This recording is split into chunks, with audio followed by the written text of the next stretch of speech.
I don't know exactly how many words we've said since this podcast started in 2016, but it's a lot. Yeah. We've said a lot of A words. lot of words. I'm not sure that I expected to say the words, our next guest is Carolina offensive coordinator Bobby Petrino, but that's what we're But he's saying here. today. And he's here in Pod World headquarters. Coach, thanks so much for coming by. Oh, thanks for having me on. I'm looking forward to it. What's the adjustment, I guess, been like over these last 6-ish months or so as you've gotten your feet wet here in Chapel Hill? Yeah, it's been a lot of fun. I mean, I came in just the first part of January, so I got to finish up a little bit of the recruiting process. Most of the guys were already coming in on their official visits and got to be part of that, so that went well. Then we had a nice 8-week period of off season, so that was good. We got a lot of work done there. The players did a good job in the weight room, getting bigger, stronger, and faster. And then we got to install our offense. The rules nowadays, they give you 2 hours a week, so that helped a lot. And then we went into spring ball and had a lot of fun in spring ball. What you've been a lot of places and you've been successful a lot of places. What was it about this place at this time that was attractive to you? Well, I think first and foremost would be Coach Belichick.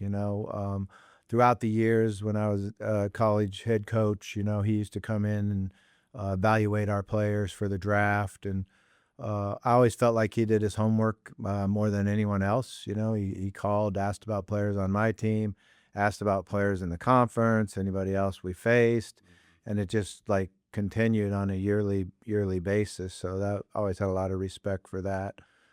Michael Lombardi and myself have a relationship that goes back a number of years. So I've always really respected Michael, and it's a great challenge, a great opportunity, I thought, at this time.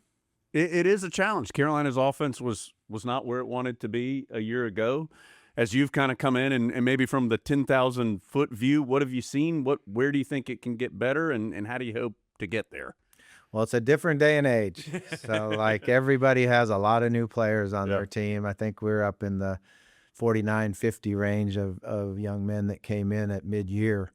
But it's that way everywhere. So you're going to have new players. You have to have a really good teaching progression and how you install the offense and how you teach it to your players, and then get on the field and be able to execute technique and fundamentals within the offense, because it's really not the X's and O's that you draw up on the board. It's how you do them, how you execute them, how you come off the ball together, how you line up perfectly, get the ball snapped on time, be able to change for protections. So there's a lot that goes into it, but it's been a lot of fun, and I think our players are enjoying the learning aspect of it. And I thought they certainly did a good job getting better each week throughout spring ball. I think offensive coordinators everywhere understand those things you just said are the basics of installing an offense, but they don't all have the results that you do. What is it about the way you do those very simple seeming things that get the results that your offenses have produced?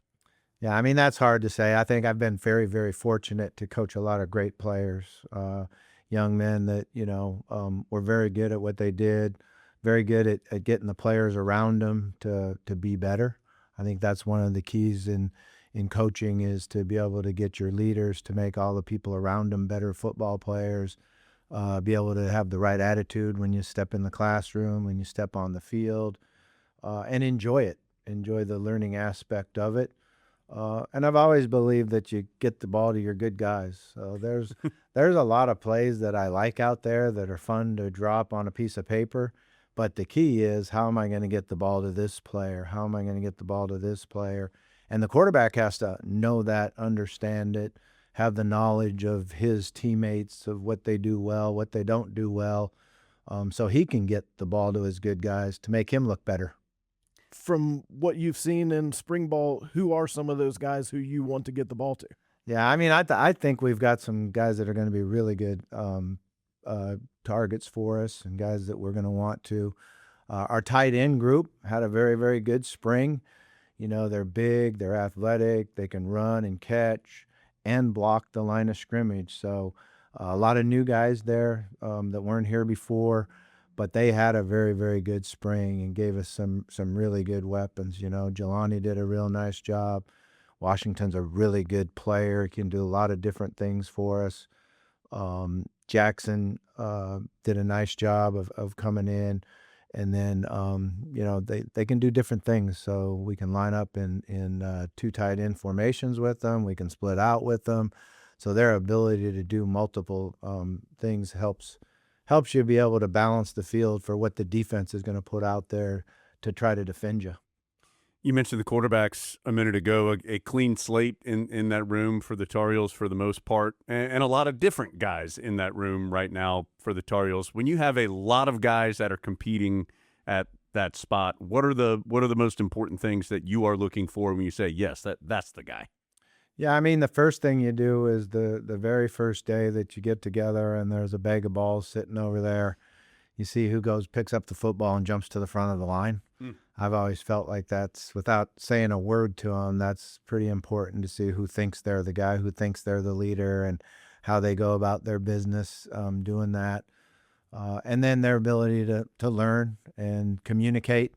I think one of the biggest things in college football now, and particularly when you play in big stadiums, lots of crowd, a lot of noise, is your ability to communicate to your offensive linemen, to your receivers. A lot of times running backs have to take care of the running back and tight ends as far as them knowing what to do on every single play. So, and that's kind of a twofold thing. Number one is having the knowledge to do it, and then having the confidence to do it. Because sometimes, especially young quarterbacks, they'll start to understand what it is that you're asking them to do, but then they'll doubt themselves or not have the confidence that, yeah, this is what we need to do, and I go out and do it. And I was impressed with the quarterback group. I thought they competed hard. It was close. We had Miles and Billy competing and doing a real good job. Our young quarterback, Burgess, got some good work in towards the end of spring. He should be healthy and ready to go most of the summer, and definitely when we start in the fall. And then Torrey also did a nice job. And Torrey's a very good leader, very good guy with confidence and knowledge. Obviously, we all have the different things we need to improve on. So summer will be a big time. How they organize, how they run the summer program when the coaches can't be out there will determine a lot. I think when Carolina fans and maybe football fans think about the 2026 Tar Heels, one of the dynamics they're most curious about is just Bill Belichick and Bobby Petrino in the same football office. And what's that dynamic like? Like, are you guys are there just whiteboards everywhere and you just walk down the hall randomly diagramming stuff? How does that work? Yeah, I mean, the way it works is I'm an assistant coach now. So, I try to be coachable. I try to do what I'm asked to do and do a good job of it. Just like I ask the players, be coachable, do what you're asked to do, and do a real good job of it. So I certainly know who the boss is, and it's been fun. I've learned a lot about the defense and what defenses do. I've learned a lot from Coach about, what he's seeing in offenses and, how to be better at certain things. So the fun part of my career as a coach is the ability to learn from everybody. I've been very fortunate to be an assistant coach for a lot of really good head coaches. So I'm just continuing to learn and get better.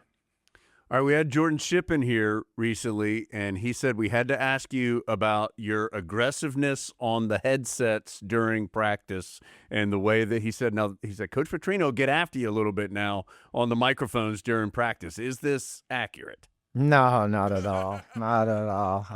I'm nice and calm and soft in my old age. Yeah, I've changed a lot. Yeah, for sure. No question about it. So. You've been doing this for a long time. We mentioned earlier a lot of different places. Like, what keeps you motivated? What keeps you doing this? I enjoy it. I enjoy particularly now getting back as an assistant coach. You really enjoy the time in the classroom. You teach the game a lot more. There's not distractions. There's not 6 or 8 things that come across your desk every day that are an issue. You just get to teach and coach, and your relationships with the players are different and better. They see you have a sense of humor and see you be able to smile and enjoy life and have fun out on the field. So I think it's been fun to continue to be a teacher. I got into this profession because I was going to be a teacher at one point, and that's what coaching is teaching. What does a successful offensive year for North Carolina look like in 2026? Well, in my eyes, is to be the number one offense in the ACC, and be able to really. I think when you measure success as an offense, I think it would be every time we step on the field, our players expect to go score. They don't think they will. They don't wish they will. They expect to, and if we can get that over and done in their mind and as a group and as a coaching staff, and as soon as we take the field, everyone expects to go score. Then our confidence level and how you're going to go approach it and attack it. We get the ball on the -1. Everyone's talking about 99 yards for a touchdown, and then you go do it. You mentioned a lot of new players, and a lot of those new players are freshmen, a lot of really young guys. As a coach, is that exciting? Is that scary? What's the right term for that? Because you do have some talented guys, but very young guys. Yeah, they're young. There's no question about that. And it's fun to watch them mature and learn and get better. I thought as the spring went on, the young receiving group started to really grow up, really understand that, hey, this is a lot different than in high school when my talent just took care of everything. Now I have to know the details, line up exactly where I'm supposed to line up, come off the ball full speed. If we say a 14-yard route, I run a 14-yard route. And then my talent and the gifts that God gave me take over. Mm-hmm. If I can do all the little details, then I can show that I'm ready to play and I'm getting ready to play. And I thought they took a huge step forward of learning that and understanding that it's way different than high school football. A lot of them are probably at the prom this week and are going home to graduate. So they are very, very young and they have, a lot to learn. But they're very willing learners and they're very motivated. So you enjoy that part of them. Has that changed at all with the changing landscape in your mind in college athletics? Do you find fewer guys like that, or has that remained consistent? No, I feel like it remains consistent. I think that's another great thing about being an assistant coach is I don't worry about what nil is. I don't even talk about it to players. I don't know anything about dollars and cents. All I do is coach and motivate and teach. And I think the players are still, very, very competitive. A lot of them want to be the best at what they do. And you try to make sure they understand that I've got to find a way to separate from the pack because there's a lot of college football players out there right now. Mm-hmm. A lot of those players want to be the best at what they do. So how am I going to be different than everybody else? So the individual time you get to spend with them and the motivation that you get to have is very enjoyable. When you have done this for a long time, as you said that you have, where did new ideas come from? You steal them.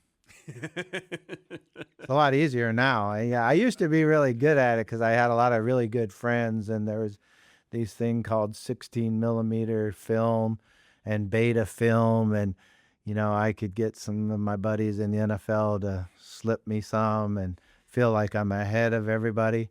And now they have these stupid computers and they have stuff on your phone and it's pretty accessible to anybody. But you keep working at it and you keep trying it and you see something that you really like, and then how does it fit into what we do? How does it fit into our players? And if you feel like it's a match, you call it research, but it's really stealing. So you steal good plays and make them your own. Do you recall something over the course of your career that someone sent you and you were like, holy cow, this is amazing. I cannot wait to do this? Well, you said I've been in it for a long time, right? That might be the shotgun formation. Wow. I go way back to where you just played underneath the center and all of a sudden it was, okay, let's move this guy back and snap him the ball directly. And, oh, you can't do that. That'll screw up all the timing. That'll ruin all this. And, well, by God, we tried it and we liked it and we started doing it. And then we moved him to right behind the quarterback. Coach Alt called it the pistol. We call it shot because I don't like 2 syllables. I think it's a lot harder to communicate. So we call it the shot formation. And then we're able to go out and recruit this young man named Lamar Jackson, and he made it his formation. And the talent that he had, we could have lined probably 3 backs upside down, and he would have made that look good. So it's kind of about the players that execute it, but it was a lot of fun. I remember Lamar Jackson had a good day in Kenan Stadium one day for Louisville. When did you realize what you had with Lamar Jackson? Well, the first day that he came to practice, Coach, our athletic director, Tom Jurich, came out and comes over, and I ran over there next to him. He waved me over, and he said, "How is he?" And right at about as he said, "Is he?" Lamar threw a 60-yard post for a touchdown. And I said, "How'd that look?" I said, "Yeah, he's as special as I think I've ever been around." So it was so much fun. But the greatest thing about Lamar was not the talent and the things he did around it, was his attitude, the way he smiled every day, the way he energized everybody there and made all the players around him better. I was thinking about this as I see you in this Carolina blue quarter zip. You've worn a lot of red in your career with Arkansas and Louisville and Western Kentucky, even the Falcons. Like, have you had much blue in your wardrobe through the years? No, and the thing that I do like about it is, though, it's a different colored blue. Yeah, It's its own colored blue. It's Carolina blue, because I've always hated Kentucky blue. Yeah, that's good. Okay, You know, that's a good step. just because we beat up on them all the time when I was at Louisville, so they're an easy group to not like. Yeah. With you talking about Lamar Jackson, I mean, I don't know, but I feel like a lot of people probably could have seen this guy is going to be pretty good. You also have to be able to see the guys that maybe people can't see. What do you look for when you're trying to identify guys who maybe don't stand out like a Lamar Jackson, to see the qualities that I can work with that? Yeah, I mean, it's a whole process. So you first start out what we call measurables. So they have to be certain height, certain weight, certain speed, certain change of direction. And then you always look for a guy that maybe doesn't quite meet those standards, but there's some special trait over here that you keep him in the pot of players. Then you have to find out, what kind of intelligence they have, what kind of instincts they have, what kind of motivation do they have to be great. So you start putting, the pile together, and you move guys out of it that don't quite hit that, don't quite have the background they need to get going. So it's a long process. And that, nowadays it's starting when some guys are freshmen in high school, sophomore in high school. Every once in a while, there'll be a junior that all of a sudden matures and gets better, and then you have to go back and do a lot of research on him. And then there's always that senior that all of a sudden, he gained 40 pounds and grew 4 inches, and he's only 17 years old still. So, you have those outliers that you have to go back and research on and do that. And then the portal's made it even worse, because the portal, you always feel like, am I doing my homework enough? Am I doing this enough? Because a lot of times the portal goes so fast that you might take a guy that you normally would have done more research, more background on, knew who his girlfriend was, knew who his third grade teacher was, and why he missed a class last week. So all of a sudden you're not getting that total background that you used to. And that's a little scary. That's probably what makes the portal more scary to me than anything else.